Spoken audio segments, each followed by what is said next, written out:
सदा जागती ज्योत बनने की, सदा स्वयं प्रकाश स्वरूप बन अनेकों का अंधकार मिटाने की, सच्चा दीपक बनने की, सदा चारों ही सब्जेक्ट को साथ साथ जीवन में लाने की, सिर्फ सब्जेक्ट में नंबर 1 के लक्ष्य को लक्षण में लाने की, ऐसी ज्ञानी तू आत्मा योगी तू आत्मा बनने की, दिव्य गुण स्वरूप आत्मा बनने की, निरंतर सेवाधारी बनने की, श्रेष्ठ विश्व कल्याणकारी आत्मा बनने की। अव्यक्त बाप दादा की हम आत्माओं के लिए आज की मुरली से शिक्षाएं। रौरव नर का वायुमंडल, जहां हर दिन उमंग उत्साह घटता जा रहा है, क्योंकि ते अभिमान और विकारों के कारण सब कीर्ति कला में जा रहे हैं और औरों को भी कीर्ति कला में लेकर जा रहे हैं। परिणाम स्वरूप सब कुछ बिगड़ता चला जा रहा है, सभी का विश्वास टूटता जा रहा है, हिम्मतहीन होते जा रहे हैं, लेकिन स्पष्ट एहसास नहीं हो रहा है क्योंकि देह का अभिमान सत्य बातों को समझने नहीं दे रहा है। ऐसे वायुमंडल के बीच में सर्वशक्तिमान परमात्मा ने संगम युग की दुनिया स्थापन की है। हम आत्माओं को नया मर्जीवा जन्म, नया नाम ब्राह्मण दिया है, नए ईश्वरीय संस्कार, नए नियम, नई मर्यादाओं की लकीर के अंदर सेफ रहने की समझ दी है। रोज की मुरली समर्थ संकल्पों का, अलौकिक शिक्षाओं का, अलौकिक युक्तियों का भंडार है, संजीवनी बूटी है जो हमें कभी माया से मूर्छित नहीं होने देती। ज्ञान और योग के पंख हैं जिससे परमात्मा हम आत्माओं को पुरुषार्थ में उड़ना सिखाते हैं। तीनों काल का ज्ञान जो हो रहा है उसे स्वीकार करना सिखाते हैं। कर्मों का राज बताकर संतुष्ट रहना सिखाते हैं। राजधानी स्थापन हो रही है, राजधानी में हर तरह का मर्तबा है कि समझ देकर भिन्न भिन्न रोल्स को देखते हुए संतुष्ट रहने की और सभी प्रति शुभ भावना, शुभकामना और दुआओं की सेवा पर रहते हुए सभी के साथ सत्यता की, सभ्यता और दिव्यता से चलते हुए एक रस मंजिल की तरफ बढ़ते रहने की समझ देते हैं। परमात्मा समझाते हैं कि आत्माएं सभी पतित बन जाती हैं, इसलिए कर्म भी उसी प्रमाण भ्रष्ट बन जाते हैं। स्वभाव और कर्म सभी के बदलते रहेंगे, कभी अच्छे तो कभी बुरे। इसलिए त्रिकालदर्शी की सीट पर स्थित होकर सब कुछ देखते हुए प्रभाव मुक्त रहने की समझ दे रहे हैं परमात्मा। निराधार होकर रहना है क्योंकि आधार भी सारे टूटने हैं। अंत तक निश्चय की, अवस्था की, स्थिति की, परिस्थितियों द्वारा परीक्षा होती रहेगी। जो पढ़ा उसके प्रैक्टिकल पेपर होते रहेंगे। नष्ट मोह स्मृति स्वरूप बनने में ये पेपर्स ही तो अनुभवी और समर्थ बनाएंगे। सभी में कल्याण समाया हुआ है कि समझ से, नॉलेज से फुल होकर परमात्मा की याद में रहते हुए सदैव उमंग उत्साह के आधार पर सदा उड़ती कला का अनुभव करने वाले हिम्मतवान बनने का वरदान दे रहे हैं परमात्मा। हिम्मत और उमंग उत्साह ब्राह्मण आत्माओं के पंख हैं जो नकारात्मक, व्यर्थ, अशुभ, अशुद्ध वायुमंडल के घेरे में रहते हुए भी सकारात्मक, समर्थ, शुद्ध, शुभ रहते हुए ईश्वरीय सेवा में रहने की कला सिखाते हैं। हर कार्य में सफलता प्राप्त करना सिखाते हैं। उमंग उत्साह नहीं तो कार्य सफल नहीं हो सकते हैं, इसलिए उमंग उत्साह कभी भी कम न हो ये पूरा ध्यान रखना है, नहीं तो चारों तरफ की लो एनर्जी का वायुमंडल अपने प्रभाव में ले आएगा और थके हुए कभी भी सफल हो नहीं सकते हैं। ऊंची मंजिल तक पहुंचना है, इसलिए परमात्मा का फरमान है कि हिम्मतवान बनकर उमंग उत्साह के आधार पर उड़ते रहो। वैरायटी संस्कारों के वश वैरायटी पाठ बजाती हुई आत्माओं के अच्छे बुरे कर्म के प्रभाव से मुक्त सभी को जो है जैसे है स्वीकार कर सभी से संतुष्ट रहने का श्रेष्ठ पुरुषार्थ और तपस्या करनी है। तभी हर आत्मा को दिल से दुआएं दे सकेंगे। दुआएं देंगे तो दुआएं ले सकेंगे। नई विधि है, मेहनत है, लेकिन इसमें दोनों तरफ का कल्याण है, इसलिए परमात्मा इसे श्रेष्ठ पुरुषार्थ कहते हैं। बाप समान बनकर नंबर 1 बनने का लक्ष्य मिला हुआ है। उसके लिए विधि है कि जो भी ज्ञान हमें प्राप्त हो रहा है वो हमारे जीवन में अर्थात आचरण में आता जाए, अर्थात हम ज्ञान का स्वरूप बन जाएं और योग का स्वरूप अर्थात हम सब स्मृति स्वरूप बन जाएं। आत्मा, परमात्मा, तीसरा न कोई। गॉडली स्टूडेंट अर्थात श्रेष्ठ परमात्म शिक्षाओं को धारण करने वाले, ये परमात्मा अनुसार गॉडली स्टूडेंट की परिभाषा है। ऊंची शिक्षा देने वाले सत शिक्षक आश रखते हैं कि उनके स्टूडेंट्स श्रेष्ठ शिक्षाओं को धारण करें, इसलिए चेक कर रहे हैं कि हर एक ईश्वरीय विद्यार्थी ने ईश्वरीय शिक्षाओं को कहाँ तक धारण किया है। अव्यक्त बाप दादा अर्थात संपूर्ण फरिश्ता ब्रह्मा और सत शिक्षक परमपिता परमात्मा अव्यक्त मुरली के द्वारा हम आत्माओं के पुरुषार्थ की रिजल्ट स्पष्ट करते हैं। सत शिक्षक परमात्मा एक है, पढ़ाई भी बिल्कुल एक है, सबको एक सा पढ़ाते हैं और सभी को एक समान पढ़ाते हैं। पढ़ने वाले कोई नर से नारायण बन जाते हैं तो कोई साहूकार, कोई प्रजा, कोई दास दासी बन जाते हैं। विश्व में सभी सेंटर्स पर एक ही मुरली जाती है, एक ही पढ़ाई चलती है, फिर भी सब नंबरवार होते हैं, नंबर 1 नहीं होते, क्योंकि परमात्मा स्पष्ट कर रहे हैं कि इस पढ़ाई की विधि सिर्फ सुनना नहीं है, बल्कि परमात्मा के महावाक्यों को आचरण में लाना है। आचरण में लाने से नंबर आगे मिलता है। स्वरूप बनने में सब नंबरवार बन जाते हैं। हालांकि लक्ष्य तो सभी नंबर 1 का रखते हैं, लेकिन लक्ष्य प्रमाण लक्षण भी बहुत जरूरी है, उसमें यथाशक्ति हो जाते हैं। ईश्वरीय पढ़ाई में 4 विषय होते हैं, ज्ञान, योग, धारणा, सेवा, और चारों को जीवन में धारण करना है। स्वरूप बनना है, ये मुख्य हुए। प्रैक्टिकल मार्क्स 75% चाहिए, थ्योरी में 25% मार्क्स चाहिए। चारों विषयों का 1-2 के साथ संबंध है। ज्ञान मिलता है तो परमात्मा से संबंध जुड़ता है, तो उनसे योग लगता है, शक्ति प्राप्त होती है। परमात्मा बल मिलता है तो धारणा होती है, धारणा है तो धारणा अपने आप में सेवा का रूप ले लेती है। परमात्मा और सहज कर स्पष्ट कर रहे हैं कि ज्ञान के सब्जेक्ट को संपूर्ण विधि पूर्वक अर्थात श्रीमत प्रमाण धारण कर लें। ज्ञान के एक एक शब्द को स्वरूप में लाएं तो ज्ञान है ही रचता और रचना का, अर्थात अल्फ रचता परमात्मा और बे अर्थात हम ब्राह्मण आत्माओं को अर्थात परमात्मा की रचना को उनसे मिलने वाली बादशाही। ज्ञान द्वारा परमात्मा का परिचय मिला, उनसे संबंध स्पष्ट हो गया। दूसरी बात स्पष्ट हुई कि हम ब्राह्मण आत्माएं उनकी पहली रचना है। हमें परमात्मा से स्वमान मिला है कि मैं श्रेष्ठ आत्मा हूँ। मुझे आत्मा का बेहद के ड्रामा के सारे कल्प में क्या क्या पाठ हैं, कैसे वर्णों से युगों से गुजरते हुए हम सब भिन्न भिन्न पाठ बजाते हैं, ये बिल्कुल स्पष्ट है। लेकिन सब कुछ जानते हुए समय प्रमाण अनादि आदि स्वरूप को स्मृति में रखकर मुझे श्रेष्ठ आत्मा स्वरूप बन हर समय अब श्रेष्ठ पाठ बजाना है, ये सदा याद नहीं रहता है। इस तरफ परमात्मा हम आत्माओं का विशेष अटेंशन खिंचवा रहे हैं। 2 शब्दों का ज्ञान अर्थात रचता और रचना का ज्ञान है, तो इसी आधार से योग लग जाता है। अगर ज्ञानी तो आत्मा है अर्थात ज्ञान को धारण करते हैं, तो परमात्मा संग योग तो लगा हुआ होगा, अर्थात ज्ञानी तो आत्मा, योगी तो आत्मा अवश्य होगी।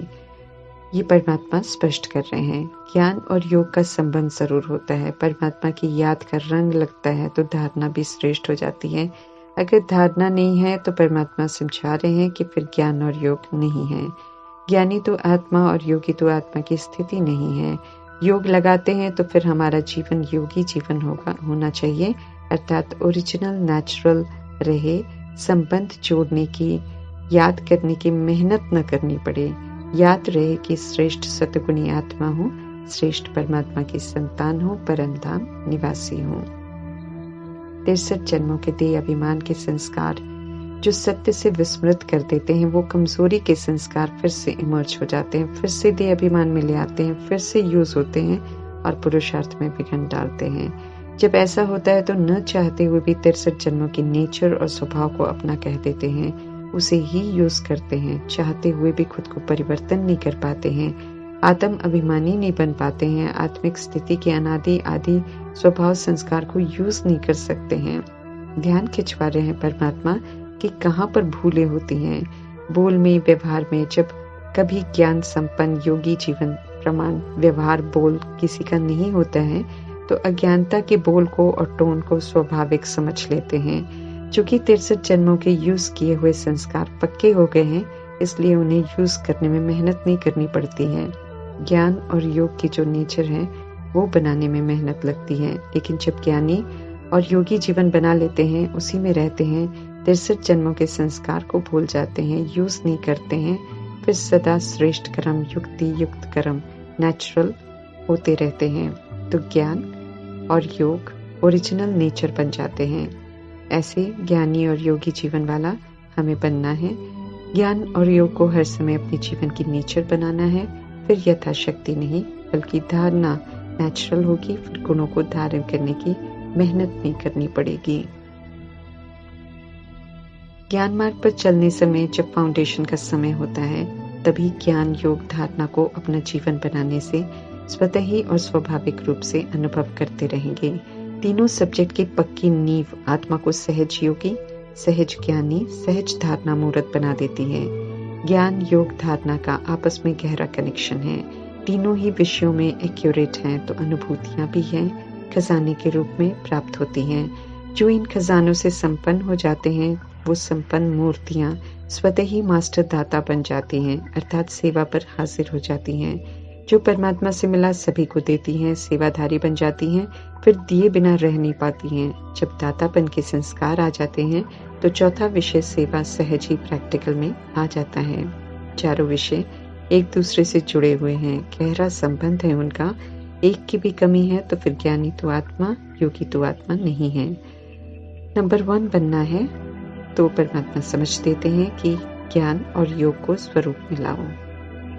गॉडली स्टूडेंट्स की रिजल्ट देख सत शिक्षक हम आत्माओं को उमंग उत्साह दिला रहे हैं फर्स्ट डिवीजन में आने का, और गाइड कर रहे हैं कि अगर बार बार किसी भी बात में स्थिति नीचे ऊपर होती है, अर्थात पुरुषार्थ में बार बार मेहनत करनी पड़ती है, तो मूल सब्जेक्ट रचता और रचना की जो पढ़ाई है उसे स्वरूप में लाओ, अर्थात शिक्षाओं को धारण करो, उसे मूल स्वभाव बनाओ, ओरिजिनल स्वभाव बनाओ। योगी जीवन ज्ञानी जीवन वाला ब्राह्मण बनो, सदा ये जीवन हो ऐसा बनाओ।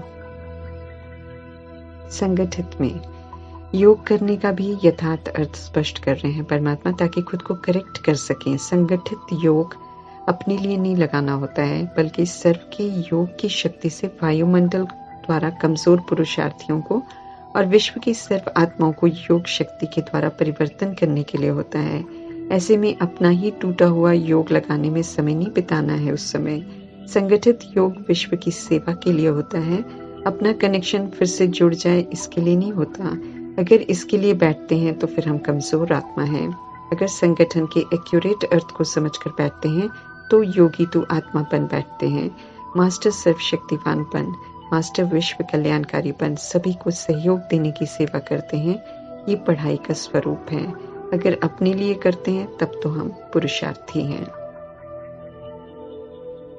जैसे जैसे आत्मा का दीपक बुझता जाता है, वैसे वैसे दिवाली मनाने की विधि में भी बदलाव आ जाता है। स्थूल दीपक जलाते थे पहले, फिर कैंडल्स, और अब लाइट का जमाना आ गया है। लाइट को देख परवाने आते हैं, फिदा होते हैं और सुबह होते तक मर जाते हैं। छोटे छोटे बल्ब्स का भी परमात्मा राज स्पष्ट कर रहे हैं। यादगार है संगम युग में जागने वाले आत्माओं का संख्या ज्यादा है, 16,108, और 33 करोड़ आत्माओं का यादगार होने के नाते छोटे छोटे बल्ब्स जलाने की प्रथा बन गई है ड्रामा में। समझ मिली है तो स्मृति में रहता है कि जलते हुए दीपक और ये जलते हुए बल्ब्स हमारा ही तो यादगार है। अभी संगम युग में हम सब चैतन्य दीपक हैं, जग गए हैं, और साथ साथ जड़ यादगार दीपकों को भी देख रहे हैं। आत्मा की ज्योत पूरी तरह जगना, अर्थात स्वधर्म और स्वरूप में परमात्मा पर फिदा होकर उनसे मिलन मनाना असली दीपावली है। संपूर्ण जागृत अवस्था मना दीपावली। अज्ञानता में स्थूल विधि से मनाते हैं, और जब ज्ञान की समझ मिलती है तो हम आत्मा रूपी परवाने पे लाइट रूपी परमात्मा पर फिदा हो, ये सौभाग्य प्राप्त होता है। फिदा होना अर्थात परमात्मा का पूरा हो जाना, ऐसी दिवाली मनानी है हमें। इसलिए परमात्मा पूछ रहे हैं कि क्या ऐसी दिवाली मनाई है, या फिर परमात्मा को भूलकर पुरानी दुनिया के चक्कर भी लगाते रहते हैं। फिदा अर्थात फिर कहीं और जाने की गुंजाइश नहीं होनी चाहिए। ध्यान खिंचवा रहे हैं। अगर कहीं और जाते हैं तो चेक करना है कि कहाँ पंख रह गए हैं, अर्थात कहाँ पूरा फिदा नहीं है। जो फिदा हो जाते हैं वो परमात्मा की ही सुनते हैं, उन्हों को ही देखते हैं। ऐसे में मायावी रूपों को देखकर टक्कर नहीं खाते हैं, बल्कि माया के प्रभाव में नहीं आकर माया को हार खिला देते हैं। सदा ही माया पर विजयी रहते हैं। मीठे परमात्मा का बनकर पूरा जगा हुआ दीपक बन परमात्मा से दिवाली की मुबारक, अर्थात मालामाल संपन्न बनने की मुबारक लेनी है।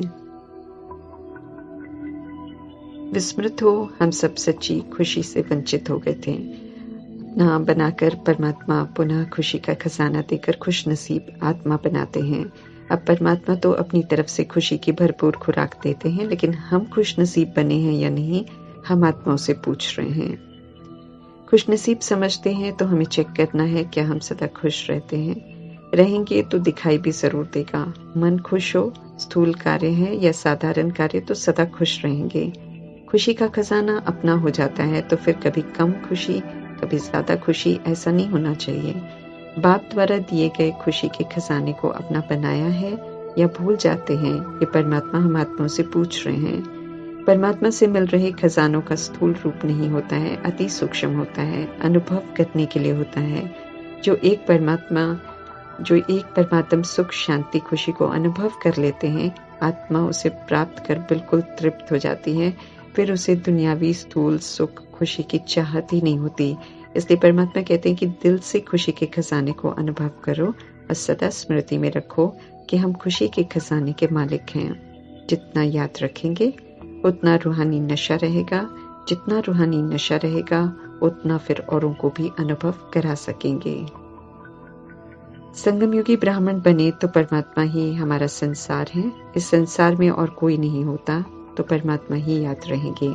ऐसा श्रेष्ठ भाग्य, सर्व प्राप्तियों से भरपूर भाग्य फिर सारे कल्प में नहीं होगा।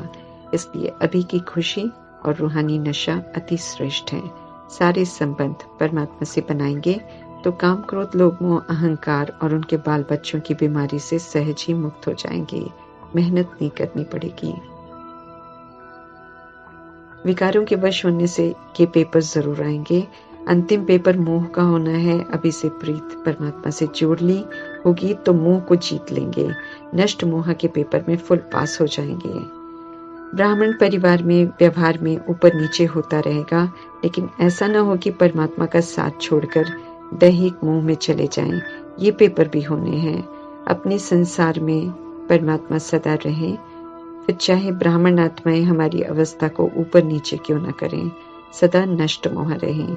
माया के पेपर में पास होना है, हमें ढीला नहीं होना है, घबराना नहीं है, सदा खुश रहना है। चाहे कोई कितना भी नाखुश क्यों न करे, कुछ भी छिन जाए लेकिन खुशी न जाए। मीठे परमात्मा और खुशी के खजाने को सदा साथ रखना है। ऐसे खुश रहने वाला खुश नसीब बनना है। किसी भी आत्मा से कुछ भी नहीं चाहिए। ये पाठ पक्का रहे तो खुशी कायम रहेगी। फिर चाहे कोई धोखा दे या झूठ बोले, क्योंकि सदा साथ निभाने वाले सच्चे परमात्मा सच्चे साथी के रूप में मिल गए हैं। उनके संग सदा रहना है। रहेंगे तो सदा खुश रहेंगे, यकीन दिला रहे हैं मीठे परमात्मा। परमात्मा के सब बच्चे हैं। भले अभी मेजॉरिटी खुद को भूले हुए हैं, उल्टे कर्म कर रहे हैं। रहम दिल परमात्मा का फरमान है कि कोई भी आत्मा सत्य संदेश से वंचित न रह जाए। इसलिए हर एक को संदेश देने का कर्तव्य निभाना है जरूर। जितना देते जाएंगे परमात्मा ब्लेसिंग्स मिलती जाएंगी। आत्मा भाई प्रति जो फर्ज है वो भी पूरा होता जाएगा। उतनी खुशी स्वतः ही बढ़ती जाएगी, कर्ज उतरता जाएगा और हल्के होते जाएंगे। ओम शांति।